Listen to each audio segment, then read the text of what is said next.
When we're trying to change our behaviors, there's some behaviors that we want to be experts at.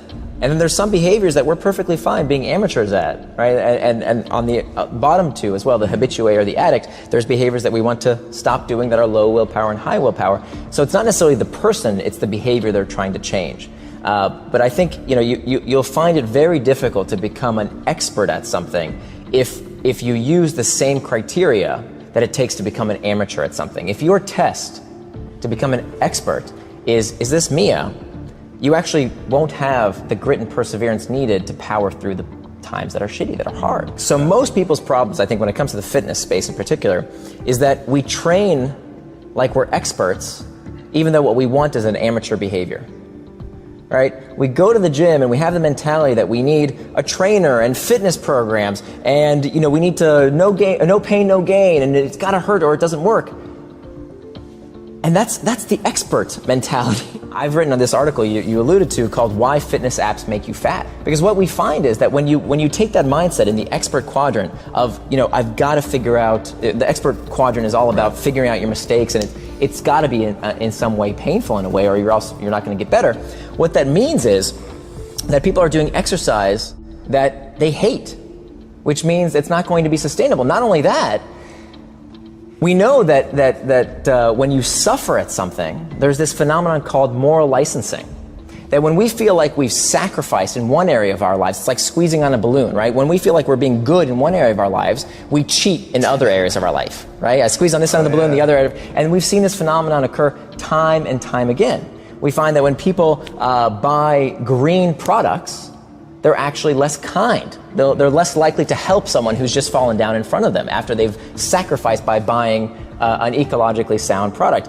Some of the highest insurance rates on the road today are from a car that you wouldn't expect it. It's not Ferraris and Lamborghinis. Some of the highest insurance rates are for blue Priuses.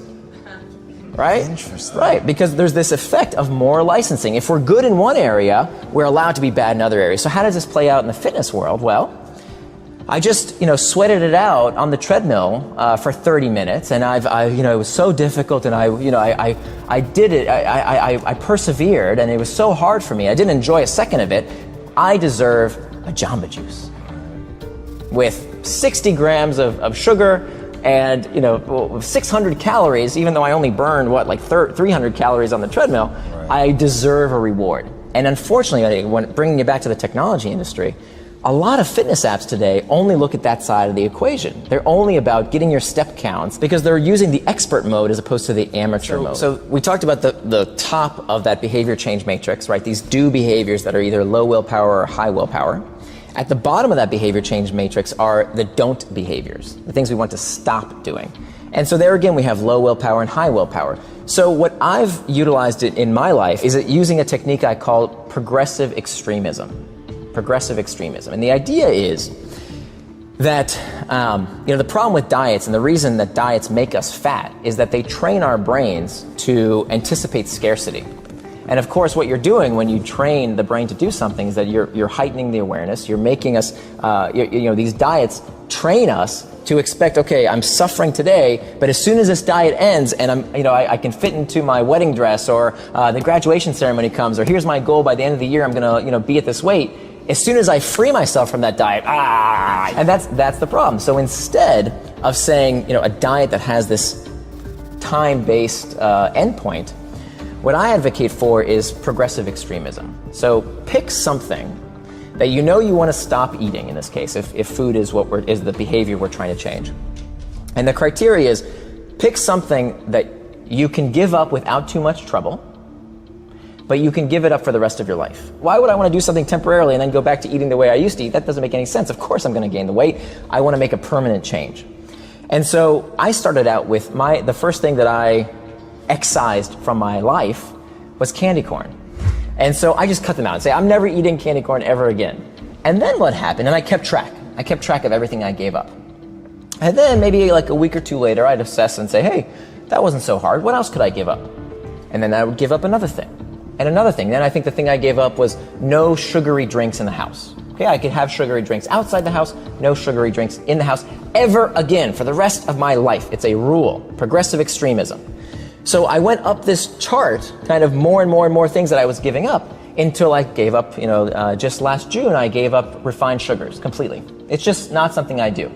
Now, people have no trouble saying, oh, candy corn, easy, that's great. But then you say, okay, I'm going to give up all refined sugars, and people say, oh, that's not so cool anymore. Right. But of course, that's the natural progression. And what you're doing here is you're using this phenomenon of self-image. That when you talked about self-image earlier, and how we can actually utilize how we see ourselves to boost our willpower. There's been a lot of studies that show that when people identify a behavior that they do or don't do as part of who they are, it becomes much easier to resist. For example, if you're a vegetarian, if you're a devout Muslim, if you're an Orthodox Jew, you're not constantly asking yourself, should I eat the meat, or should I have some beer, or should I have some pork, right? Like, that's not a debate you're having on a constant basis. You just don't do that, because that's who you are, right? If I'm a devout Muslim, I just don't drink. That's just what I do. If I'm a vegetarian, I just don't eat meat. It's no longer a debate of should I, can I, is it okay? I just don't, right? Whereas many dieters, they think to themselves, well, should I not, should I have the cake? And what they're doing is expending this willpower resource that over time, there's a lot of evidence that shows becomes depleted, and it becomes very hard. It's this constant struggle. But by doing this progressive extremism and saying, look, that's just one thing I just don't eat, and taking it slowly. I mean, this has to take years to scale up. You're constantly excising things from your life, from your diet, but for the rest of your life. And it's using that same principle of, this is just who I am, I just don't eat those things. So that's the shift, is changing your mindset of this is something I just don't do versus something I can't do, which can't means maybe it's flexible versus something I just do not do.